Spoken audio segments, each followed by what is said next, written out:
ನಮಸ್ಕಾರ ನನ್ನ ಪ್ರೀತಿಯ ವೀಕ್ಷಕರಿಗೆಲ್ಲ ಅನು ಅಮಿತ್ ವ್ಲಾಗ್ಸ್ಗೆ ತಮ್ಮೆಲ್ಲರಿಗೂ ಸ್ವಾಗತ. ಕುದಿಯುವ ಎಣ್ಣೆಗೆ 1 ಕಪ್ ಅವಲಕ್ಕಿನ ಹಾಕಿ ನೋಡಿ, ನೀವೇ ಶಾಕ್ ಆಗಿಬಿಡ್ತೀರಾ. ನಾನಿಲ್ಲಿ ಎಣ್ಣೆನ ಕಾಯ್ಲಿಕ್ಕೆ ಇಟ್ಕೊಂಡಿದ್ದೀನಿ. ಎಣ್ಣೆ ಚೆನ್ನಾಗಿ ಬಿಸಿ ಆಗಬೇಕು. ಎಣ್ಣೆ ಚೆನ್ನಾಗಿ ಬಿಸಿಯಾದ ನಂತರ ಎಣ್ಣೆ ಒಳಗಡೆ ಒಂದು ಸ್ಟ್ರೈನರನ್ನು ಇಡ್ತಾ ಇದ್ದೀನಿ. 1 ಕಪ್ ಅವಲಕ್ಕಿ ತೊಗೊಂಡಿದ್ದೀನಿ. ಅದರಲ್ಲಿ ಸ್ವಲ್ಪ ಅವಲಕ್ಕಿನ ಮಾತ್ರ ಸ್ಟ್ರೈನರ್ ಒಳಗಡೆ ಹಾಕ್ತಾ ಇದ್ದೀನಿ. ನೋಡಿ, ಈ ಥರ ಎಣ್ಣೆ ಸ್ಟ್ರೈನರಲ್ಲಿ ಬಂದಿರುತ್ತೆ ಅಲ್ವಾ. ಅವಲಕ್ಕಿ ಹಾಕಿದ ತಕ್ಷಣವೇ ಈ ರೀತಿ ದಪ್ಪ ಆಗಿಬಿಡುತ್ತೆ. ಅವಲಕ್ಕಿ ಚೆನ್ನಾಗಿ ಫ್ರೈ ಆಗುತ್ತೆ. ನೋಡಿ, ಅವಲಕ್ಕಿ ಚೆನ್ನಾಗಿ ದಪ್ಪ ಆದ ತಕ್ಷಣವೇ ನಾವು ಸ್ಟ್ರೈನರಿಂದ ಈ ರೀತಿ ತಕ್ಕೊಳ್ಬೋದು ಈಸಿಯಾಗಿ. ನಾವು ಎಣ್ಣೆ ಒಳಗಡೆ ಡೈರೆಕ್ಟಾಗಿ ಅವಲಕ್ಕಿನ ಹಾಕಿಬಿಟ್ರೆ ನಾವು ಅದನ್ನು ತೆಗಿಯೋದೇ ತುಂಬ ಕಷ್ಟ ಆಗಿಬಿಡುತ್ತೆ. ಯಾಕಂದರೆ ಚಿಕ್ಕದಲ್ವ ಅವಲಕ್ಕಿ, ನೀಟಾಗಿ ಎತ್ಕೊಳ್ಳೋದಕ್ಕೆ ಬರೋದಿಲ್ಲ ಎಣ್ಣೆಯಿಂದ. ಹಾಗಾಗಿ ಈ ರೀತಿ ಒಂದು ಸ್ಟ್ರೈನರಲ್ಲಿ ಹಾಕಿಬಿಟ್ಟು ಅವಲಕ್ಕಿಯನ್ನು ತುಂಬ ಈಸಿಯಾಗಿ ನಾವು ಕರ್ಕೊಳ್ಬೋದು. ನೋಡಿ, ಈ ಥರ ನಾನು 1 ಕಪ್ ಅವಲಕ್ಕಿನೂ ಕೂಡ ಇದೇ ಥರ ಕರಿತಾ ಇದ್ದೀನಿ ಸ್ಟ್ರೈನರ್ ಒಳಗಡೆ.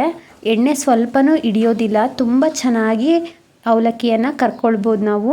ನೋಡಿ, ಈ ಥರ ಎಲ್ಲ ಅವಲಕ್ಕಿನೂ ಕೂಡ ಕರೆದ್ಬಿಟ್ಟು ಒಂದು ಪ್ಲೇಟ್ಗೆ ಹಾಕ್ಕೊಳ್ತಾ ಇದ್ದೀನಿ. ನೋಡಿ, 1 ಕಪ್ ಅವಲಕ್ಕಿಯನ್ನು ಫುಲ್ಲು ಕರೆದ್ಬಿಟ್ಟು ಇಟ್ಕೊಂಡಿದ್ದೀನಿ ಒಂದು ಪ್ಲೇಟಲ್ಲಿ. ಈಗ ಅದೇ ಎಣ್ಣೆಗೆ ಮತ್ತೆ ಸ್ಟ್ರೈನರನ್ನು ಇಟ್ಬಿಟ್ಟು ನಾನು ಸ್ವಲ್ಪ ಶೇಂಗಾ ಬೀಜನ ಫ್ರೈ ಮಾಡ್ಕೊಳ್ತಾ ಇದ್ದೀನಿ.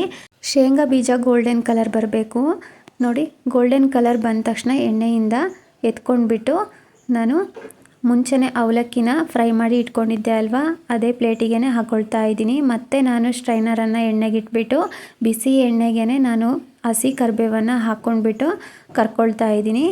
ಈಗ ಕರಿಬೇವನ್ನು ಕೂಡ ಎಣ್ಣೆಯಿಂದ ಎತ್ಕೊಂಡ್ಬಿಟ್ಟು ನಾನು ಶೇಂಗಾ ಬೀಜ ಅವಲಕ್ಕಿನ ಹಾಕ್ಕೊಂಡಿರೋ ಪ್ಲೇಟಿಗೆ ಹಾಕ್ಕೊಳ್ತಾ ಇದ್ದೀನಿ.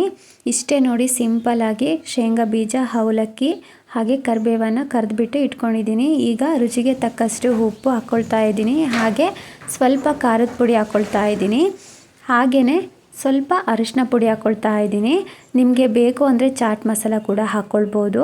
ಸೊ ನಾನು ಯಾವುದಕ್ಕೂ ಚಾಟ್ ಮಸಾಲ ಬಳಸೋದಿಲ್ಲ, ಹಾಗಾಗಿ ಹಾಕಿಲ್ಲ.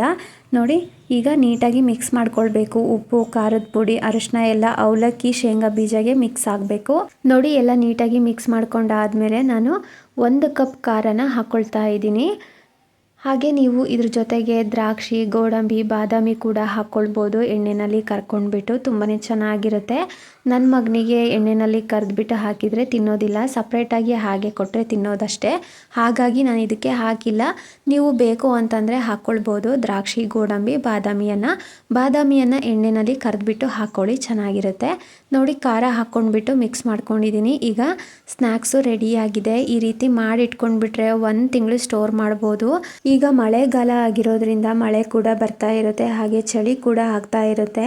ಅದಕ್ಕೋಸ್ಕರ ಈ ರೀತಿ ಮಾಡಿಟ್ಕೊಂಡ್ಬಿಟ್ರೆ ಸಂಜೆ ಟೈಮು ಮಕ್ಕಳು ಸ್ಕೂಲಿಂದ ಬಂದಮೇಲೂ ಕೂಡ ತಿಂತಾರೆ. ಹಾಗೆ ದೊಡ್ಡವರು ಕೂಡ ತಿನ್ಬೋದು. ತುಂಬ ಹೆಲ್ತಿಯಾಗಿ ತುಂಬಾ ಚೆನ್ನಾಗಿರುತ್ತೆ. ನಿಮ್ಮೆಲ್ಲರಿಗೂ ಈ ಸ್ನ್ಯಾಕ್ಸ್ ರೆಸಿಪಿ ಇಷ್ಟ ಆಗಿದೆ ಅಂತ ಅಂದ್ಕೊಂಡಿದ್ದೀನಿ. ಇಷ್ಟ ಆಗಿದ್ದರೆ ಪ್ಲೀಸ್ ನನ್ನ ಚಾನಲ್ನ ಸಬ್ಸ್ಕ್ರೈಬ್ ಮಾಡ್ಕೊಳ್ಳಿ. ಹಾಗೆ ಲೈಕ್ ಮಾಡಿ, ನಿಮ್ಮ ಫ್ರೆಂಡ್ಸ್ಗೆ, ಫ್ಯಾಮ್ಲೀಸ್ಗೆಲ್ಲ ಈ ವಿಡಿಯೋನ ಶೇರ್ ಮಾಡಿ. ನೀವು ಕೂಡ ಮನೆಯಲ್ಲಿ ಟ್ರೈ ಮಾಡಿ ಹೇಗೆ ಬಂತು ಅಂತ ಕಮೆಂಟ್ ಮಾಡಿ ತಿಳಿಸೋದು ಮಾತ್ರ ಮರಿಬೇಡಿ.